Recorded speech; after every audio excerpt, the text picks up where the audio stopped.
बिस्मिल्लाहिर्रहमानिर्रहीम। अस्सलाम वालेकुम। मैं इंजीनियर गज़नफ़र अब्बास मदनी एक नई वीडियो के साथ। इस वीडियो के अंदर आज हम चैप्टर नंबर 11 के जो एंड वाले प्रॉब्लम्स हैं वो आखिरी 5 न्यूमेरिकल पढ़ेंगे, क्योंकि पिछली वीडियो के अंदर मैंने आपको पहले 4 न्यूमेरिकल समझा दिए थे। आज हमने 5वें न्यूमेरिकल से स्टार्ट करना है। स्टेटमेंट क्या है कि ए मैरीन सर्वे शिप, एक मैरीन सर्वे शिप है, बहरी जहाज़ है, sends a sound wave straight to the sea bed, समंदर की गहराई में साउंड वेव्स को सीधा भेजता है। It receive an echo 1.5 second later, 1.5 second के बाद वो सी बेड से इको दोबारा सुनता है, रिसीव करता है रिसीवर से। यानी कि ये जो टाइम है वो असल में ट्रांसमीटर से सी बेड और फिर सी बेड से वापस रिसीवर की तरफ आने वाला टाइम, टोटल टाइम दिया गया है। ये बात ध्यान में रखनी है, इसके ऊपर फोकस करना है। The speed of the sound in sea bed is 1500 metre per second. जो speed of sound in sea bed है, जो उसकी स्पीड होगी वो है 1500 मीटर पर सेकेंड। तो ये जो स्पीड होगा वो चाहे वेव नीचे की तरफ जाए या उससे टकरा के वापस आए, तो स्पीड के ऊपर कोई फ़र्क नहीं पड़ता, वो 1500 मीटर पर सेकेंड ही रहेगा। तो निकालना क्या है, find the depth of the sea at this position. तो ये जो डेप्थ है ये बेशक ट्रांसमीटर से सी बेड की तरफ हो या सी बेड से वापस रिसीवर की तरफ हो, तो ये एक ही गिनी जाएगी। तो सबसे पहले हमें टोटल डिस्टेंस, जो कि टोटल टाइम है 1.5, तो हमें पहले टोटल डिस्टेंस निकालना पड़ेगा। फिर जाके जो टोटल डिस्टेंस होगा उसको 2 पे डिवाइड करेंगे तो हमारे पास सी बेड तक उसकी जो डेप्थ होगी वो हमें मिल जाएगी। तो वो कैसे निकालते हैं, तो उसका सोल्यूशन कुछ इस तरह है कि हमारे पास जो time interval between sound wave and the reflected sound wave है वो t is equal to 1.5 second. Speed of sound in sea water v is equal to 1500 metre per second. और जो टोटल डिस्टेंस है covered by the sound from the point of generation to the reflected sound and back, वापस आने का total जो distance है s। और तो इस s को पहले फाइंड आउट करते हैं। तो s is equal to v t, ये हमें फार्मूला पता है। तो जो s है वो हमारे पास v की वैल्यू पुट करने 1500 और जो टाइम है वो है जी 1.5। इन दोनों को मल्टीप्लाई करें तो टोटल डिस्टेंस हमें मिलेगा वो है 2250 मीटर। तो अब हमने इस टोटल डिस्टेंस से depth of the sea at this position, जिस पोजीशन पर वो बहरी जहाज़ था, डी, वो निकालना है। तो करेंगे क्या, इस एस को 2 पे डिवाइड करेंगे तो डेप्थ आ जाएगी। तो एस की वैल्यू है 2250, उसको 2 पे डिवाइड करो तो 1125 मीटर उसकी डेप्थ आ जाएगी। इससे आगे जो हमारे पास न्यूमेरिकल है वो है जी छठा।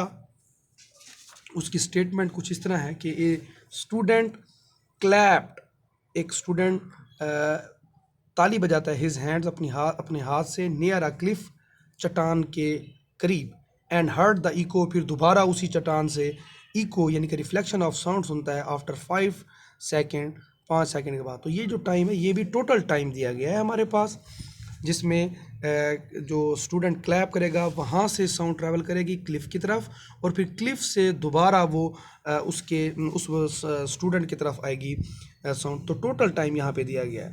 तो what is the distance of the Cliff from the student, तो स्टूडेंट से चट्टान तक का फासला क्या है वो हमने निकालना है। If the speed of sound is taken as 346 metre per second, जबकि जो स्पीड ऑफ साउंड है वो हमारे पास 346 मीटर पर सेकेंड है। तो इसको हम सॉल्व करते हैं। तो इसका सोल्यूशन कुछ इस तरह है कि हमारे पास क्या गिवन है, वो है जी the time interval between clapped sound and reflected sound is equal to t is equal to 5 second. Speed of sound जो कि v is equal to 346 metre per second है। तो टोटल टाइम और वेलोसिटी या स्पीड ऑफ द साउंड मौजूद है। तो हम सबसे पहले टोटल डिस्टेंस कवर जो वो होगा वो निकालेंगे। The total distance covered by the sound from the point of generation to the reflecting sound and back is equal to s। तो वो फार्मूला होगा उसका s is equal to v multiply by t। s is equal to 346 multiply by time है हमारे पास 5, इन दोनों को multiply करो तो वो आएगा 1730 मीटर ये हमारा डिस्टेंस आ जाएगा टोटल जो उसने कवर किया। कहाँ से? कि स्टूडेंट से क्लिफ की तरफ और क्लिफ से दोबारा उस स्टूडेंट की तरफ जहाँ वो खड़ा है वो उसको सुन रहा है। तो क्लिफ यानी कि चट्टान और स्टूडेंट के दरमियान फासला क्या होगा? तो इस टोटल डिस्टेंस को 2 पे डिवाइड करें। 1730 जो 30 है उसको हम 2 पे डिवाइड करें तो उन दोनों के दरमियान का फासला आ जाएगा d = 865 मीटर। तो ये हमारा छठा न्यूमेरिकल है। इसी तरह अब हम 7वां न्यूमेरिकल जो कि हमारे पास मौजूद है हमारी किताब के अंदर, उसकी स्टेटमेंट है जी, ए शिप एक बैरिजा सेंड्स आउट अल्ट्रासाउंड, यानी कि अल्ट्रासाउंड वो साउंड जो हम नहीं सुन सकते बल्कि वो हमारी जो हायर फ्रिक्वेंसी रेंज है 20,000 हर्ट्ज उससे ऊपर की होती है, उसको अल्ट्रासाउंड कहते हैं।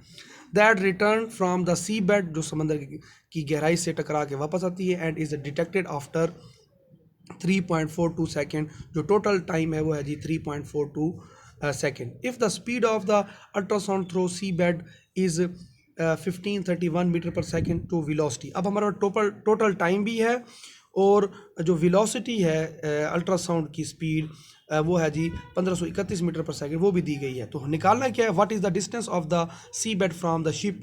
तो जो बैरी जहाज़ है उसका समंदर की गहराई तक का फासला क्या होगा वो निकालना है। तो हम इसमें भी टोटल डिस्टेंस निकाल लें, उसको फिर 2 पे डिवाइड करके उन दोनों के दरमियान का फासला निकाल लेंगे। तो ये 7वां न्यूमेरिकल, उसका सोल्यूशन इस तरह है।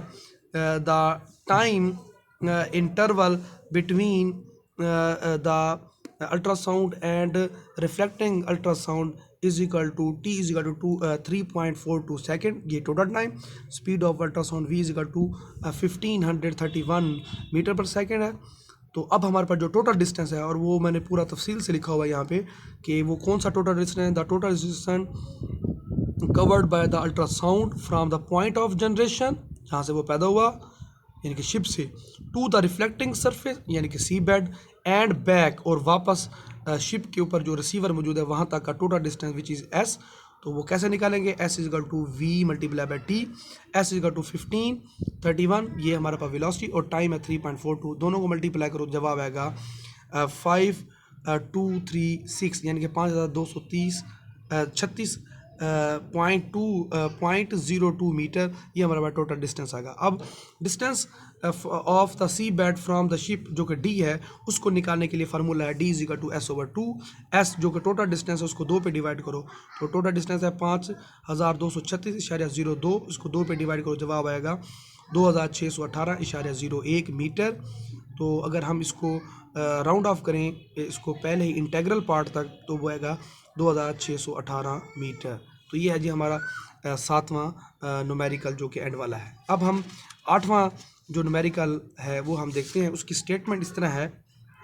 The highest frequency sound humans can here is about 20,000 hertz. जो हाईएस्ट फ्रिक्वेंसी है वो है जी हमारे पास 20,000 हर्ट्ज, और इसी 20,000 हर्ट्ज की फ्रिक्वेंसी की हमने वेवलेंथ देखनी है। What is the wavelength of the sound in air at this frequency at temperature of 20 degree centigrade.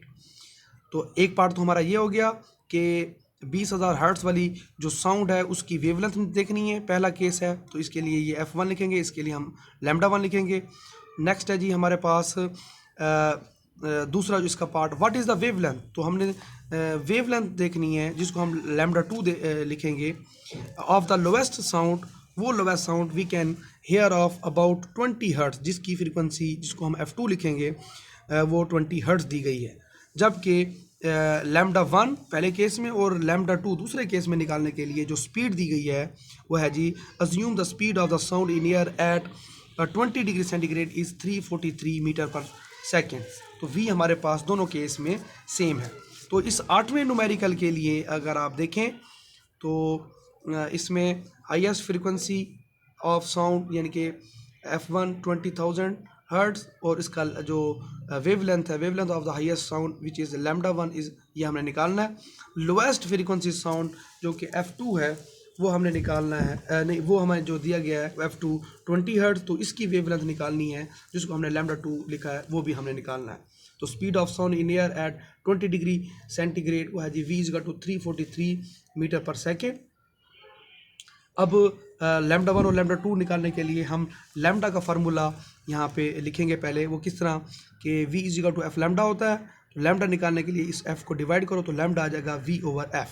तो पहले केस के लिए यानी कि लैम्डा 1 के लिए हम इसको लिखेंगे लैम्डा को लैम्डा 1, v सेम है और f1, तो f1 हमारे पास 20,000 हर्ट्ज़ है और जो v है वो 343 है। तो यहाँ पर वैल्यूज पुट की तो इन दोनों को आपस में डिवाइड किया तो जवाब आएगा 0.1715।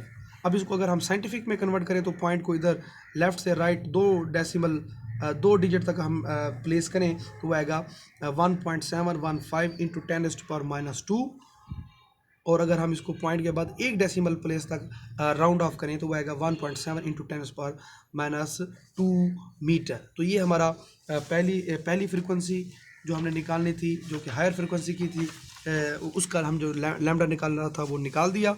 अब हम दूसरा जो लैम्डा 2 है उसकी वैल्यू को निकालते हैं। वो किस तरह निकलेगी, वही formula lambda is equal to v over f है, तो यहाँ पर lambda 2 is equal to v over f 2 होगा। तो वी सेम था 343 और जो एफ 2 है वो है जी हमारे पास 20 हर्ट्ज़। तो इन दोनों को डिवाइड करें तो वो आएगा 17.15। तो पॉइंट के बाद एक डेसिमल प्लेस तक इसको राउंड ऑफ करें तो आएगा 17.2 मीटर। तो ये इसका दूसरा केस भी हमने सॉल्व कर लिया। अब हमारे पास आखिरी जो न्यूमेरिकल है वो है जी नोवा न्यूमेरिकल। सबसे पहले हम इसकी स्टेटमेंट देखते हैं। इसकी स्टेटमेंट ये दी गई है हमारे पास, वो है जी a sound wave has a frequency of 2 kilo hertz. जो फ्रीक्वेंसी दी गई है वो है 2 किलो हर्ट्ज़ और जो एंड वेव लेंथ 35 सेंटीमीटर और जो वेव लेंथ यानी कि लैम्डा दिया गया है वो 35 सेंटीमीटर। तो दो चीज़ें दी गई हैं, एक फ्रीक्वेंसी एक wavelength 35 centimetre. How long will it take to travel 1.5 kilometre. तो कितना देर लगेगी यानी कि टाइम यहाँ पे हमने कैलकुलेट करना है, जबकि जो डिस्टेंस दिया गया है वो है जी हमारे पास 1.5 किलोमीटर। तो तीन चीज़ें दी गई हैं और चौथी निकालनी है। तो इसको कैसे सॉल्व करेंगे, तो इसके सोल्यूशन के लिए हम देखते हैं। ये है हमारे पास इसका सोल्यूशन। तो फ्रीक्वेंसी जो थी 2 किलो हर्ट्ज़, तो f is equal to 2 kilo hertz. तो इसको प्रीफिक्स यानी कि 2 इंटू 10⁻³ हर्ट्ज़ लिख देंगे। और जो वेव लेंथ है 35 सेंटीमीटर था, तो वो हमारे पास यहाँ पे lambda is equal to 35 centimetre. इसको 100 पे डिवाइड कर लें या सेंटी को 10⁻² लिखें तो ये हमें जवाब मिल जाएगा 0.35। तो निकालना क्या था, हाउ लॉन्ग वाला यानी कि time taken by the sound wave T, वो हमने निकालना है। तो हमारे पास जो तीसरी वैल्यू जो गिवन है वो है the distance covered by the sound wave which is equal to d, वो है जी 1.5 किलोमीटर। वो 1.5 किलोमीटर, इसको अगर हम प्रीफिक्स में लिखें तो 1.5 इंटू 10⁻³ मीटर आ जाएगा। तो हमें फार्मूला पता है v is equal to f lambda, तो f की वैल्यू 2 इंटू 10⁻³ और लैम्डा जो है वो 0.35 आएगा। तो इन दोनों को मल्टीप्लाई करो। मल्टीप्लाई क्या करना है, 0.35 को 2 से मल्टीप्लाई करना है, तो वो जवाब आ जाएगा हमारे पास 0.7 into 10⁻³ metre per second. As we know that, हम जानते हैं कि v जो कि स्पीड ऑफ साउंड है वो एक और formula v is equal to d over t. तो हमें चूँकि t निकालना है तो इन दोनों को आपस में अल्टरनेट कर लेंगे, तो t की वैल्यू आ जाएगी, फार्मूला बन जाएगा t is equal to d over v। तो d क्या है हमारे पास, d की वैल्यू 1.5 इंटू 10⁻³ जो कि ये यहाँ पे हमारे पास मौजूद है। और v की क्या वैल्यू है वो मैंने पीछे आपको यहाँ पे करके दिया, उसका जवाब था 0.7 इंटू 10⁻³ मीटर पर सेकेंड। तो इन दोनों को डिवाइड करें तो ये 10⁻³ से 10⁻³ कैंसिल हो जाएगा। तो 1.5 को 0.7 से डिवाइड करें तो t की वैल्यू आ जाएगी 2.14 सेकेंड। तो इसको पॉइंट के बाद 1 डेसिमल प्लेस तक राउंड ऑफ करें तो जवाब फाइनल आ जाएगा t is equal to 2.1 second. तो ये है जी हमारे चैप्टर नंबर 11 के सारे न्यूमेरिकल्स। तो आज मैंने आपको ये सारे न्यूमेरिकल्स पढ़ा दिए।